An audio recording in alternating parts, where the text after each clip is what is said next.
మూసి ఎప్పుడు కూడా ఒక కంటెన్షన్ లో ఉంటుంది.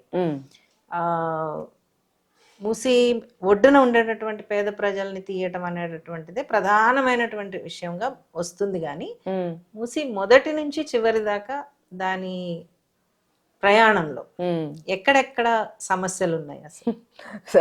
మూసీ ప్రయాణం అంటే మూసీ గొప్పతనం మనకి ఎందుకు అది బిలావెడ్ రివర్ ఫర్ అస్ అంటే అది మన రివర్, మన తెలంగాణ రివరే. దానికి ఏ స్టేట్ కి ఏం రైట్స్ లేవు.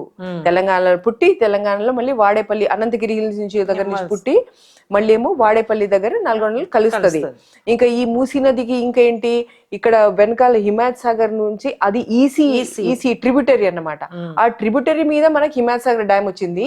ఇదేమో మూసీ మెయిన్ ఏదైతే అనంతగిరి నుంచి వచ్చి ఉస్మాన్ సాగర్ డ్యామ్ పడిందో ఇదేమో ఈసీ ఏమో వెళ్ళి గండిపేట ఉస్మాన్ సాగర్, ఇదేమో వెళ్ళి బాపు ఘాట్ దగ్గర కలుస్తుంది. అక్కడ నుంచి ఇంకా సింగిల్ మూసీగానే ప్రవహిస్తుంది. సో ఇప్పుడు ఒక చాలా డ్రోన్ జర్నలిజం మొన్న చేశారండి ఇద్దరు ముగ్గురు. చాలా I appreciated them, online appreciate చేశాను. వీటిలో ఏంటంటే ఆ డ్రోన్ జర్నలిజంలో యూ విల్ సీ అండి ద మూసీని ఎంత అగౌరవపరిచారు అన్నది. దాని వెడల్పుని ఖాతరు చేయకుండా ఇటు ఏమో నార్సింగి సర్వీస్ రోడ్ ఏ మాత్రం ఒక గేట్ పడినా ఎత్తేసినా లేకపోతే ఏం చేసినా ఆ సర్వీస్ రోడ్ మునిగిపోయింది స్టాప్ చేశారని చెప్తుంటారు నర్సింగి దగ్గర. అసలు అది ఏంటి, ఆ సర్వీస్ రోడ్ ఏంటి ప్రజల సర్వీస్ లో లేదు కదా, అది ఆదిత్య గారి సర్వీస్ లో ఉంది. వేర్ ఎవ్రీ టైం రోడ్ మూసేస్తూ ఉంటారు. మొన్న జరిగిన దాంట్లో అయితే అసలు ఆ సర్వీస్ రోడ్ ఏంటండి, అక్కడ ఉన్న బ్రిడ్జ్ కి టచ్ అవుతున్నాయి వాటర్, అంత పైన నుంచి వెళ్తున్నాయి. అదంతా మూసే కదా. మరి ఇంకా అక్కడ వెడల్పు ఏంటంటే ఇప్పుడు మూసీ తన ప్లేస్ ని కొంచెం క్లెయిమ్ చేసుకోగలిగింది. ఇంకా మిగిలింది ఏంటంటే వాళ్ళు ఇంకా చాలా ఎత్తు మీద కట్టారు. సో అక్కడ దాకా ఇంకా క్లెయిమ్ చేసుకోలేకపోయింది. లేకపోతే చాలా మటుకు అసలు ఆదిత్య ఎక్కడైతే ఉందో ఆర్ఎంసీస్ నది లోపల మనం ఆర్ఎంసీస్ పెట్టగలుగుతున్నాం. హిమాయత్ సాగర్ దగ్గర కూడా చాలా హై రైజ్ చాలా ఉన్నాయి. So all these are actually not at all done with a proper. ఇంకో హెచ్ఎండిఏ పర్మిషన్ ఒకసారి స్టాప్ చేసి మళ్ళీ ఇచ్చేసింది permission.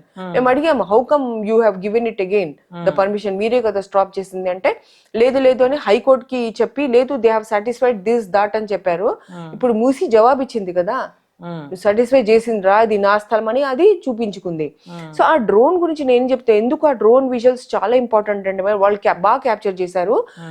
That answers the corruption of all these people by telling that Musi ఇంత కాదు ఇంతనే, తెలుగు గంగా ఇంకా లోపల ఇంత, అవన్నీ డ్రామాలు నడిచినాయి కదా.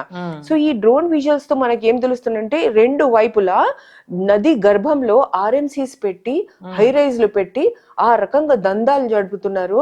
ఆ సర్వీస్ రోడ్ కి సర్వీస్ రోడ్ ది ఏం చేశారంటే అది కంప్లీట్ చేస్తాను. That was totally laid in the service not of people but in service of Shri Aditya. అది నేను ఐ మీన్ ఈవెన్ మొన్న కూడా మొత్తం సర్వీస్ రోడ్ మొత్తం నీళ్లే. అయితే వాళ్ళు ఏం చేశారంటే నది మీద ఎప్పుడు మనం బ్రిడ్జులు వింటూ ఉంటాం, ఇక్కడ ఏం చేశారంటే వాళ్ళు ఆ విడత మొత్తము హాఫ్ ఏమో మొత్తం సిమెంట్ తో పూడి చేశారు. నది వెడల్పుని హాఫ్ సిమెంట్ తో పూడి చేసి మిగిలిన హాఫ్ ఏమో కల్వర్ట్ చేశారు, అంటే పైపులు పెట్టారు, దాని మీద రోడ్డు పెట్టారు ఇప్పుడు.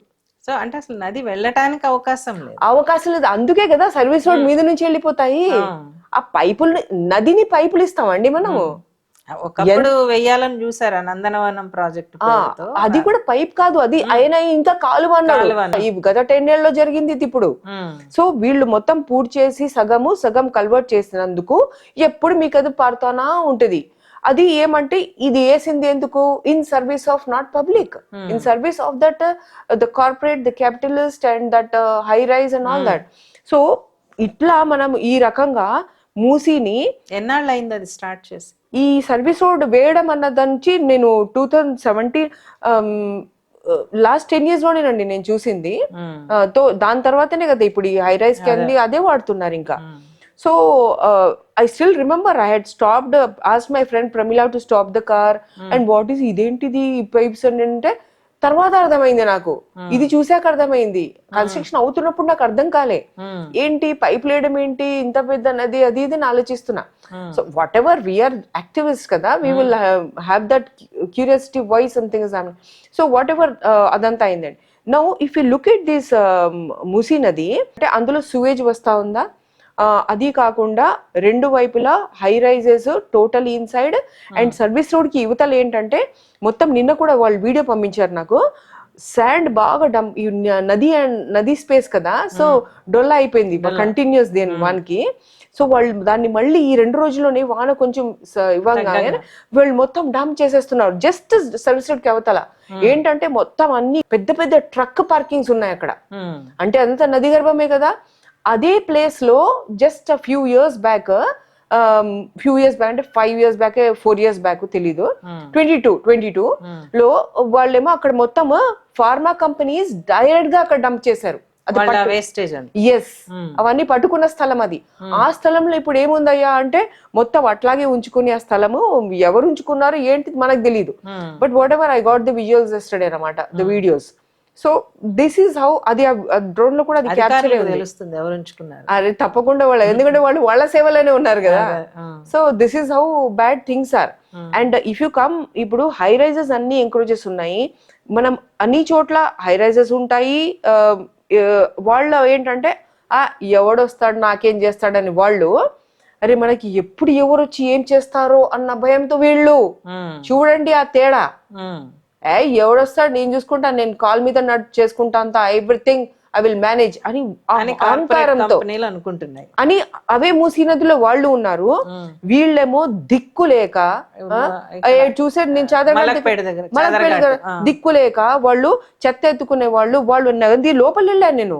లోపల వెళ్తే వాళ్ళు అప్పుడు అన్నారు, ఈ లోపల ఉన్న వాళ్ళు అదేదో ఒక కాంక్రీటైజేషన్ చేసినందుకు వాళ్ళు ఉన్నారు, లేకపోతే వాళ్ళు కొట్టుకుపోయేవారు. ఓకే, వాళ్ళు నది లోపల ఉన్నారు. సో బిక్కుమంటూ నీళ్ళైనా వచ్చి మమ్మల్ని లేపుకెళ్ళిపోతుంది, లేకపోతే ఆఫీసులో వచ్చి మమ్మల్ని లేపేస్తారు ఇక్కడ నుంచి అని దిక్కు లేకుండా బిక్కుమని వాళ్ళు ఉన్నారు. వాళ్ళకి వీళ్ళకి తేడా ఉందండి. వీళ్ళ మీద వాళ్ళకి హక్కు ఉంది, ఈ ప్రజాధనం మీద, ప్రభుత్వం మీద వాళ్ళకి హక్కు ఉంది. ఏంటి, that I should get a proper livelihood, respect, dignified house. If I'm not able to afford, I have to. ఎవరికి ఇష్టం అండి అక్కడ ఉండేనికి.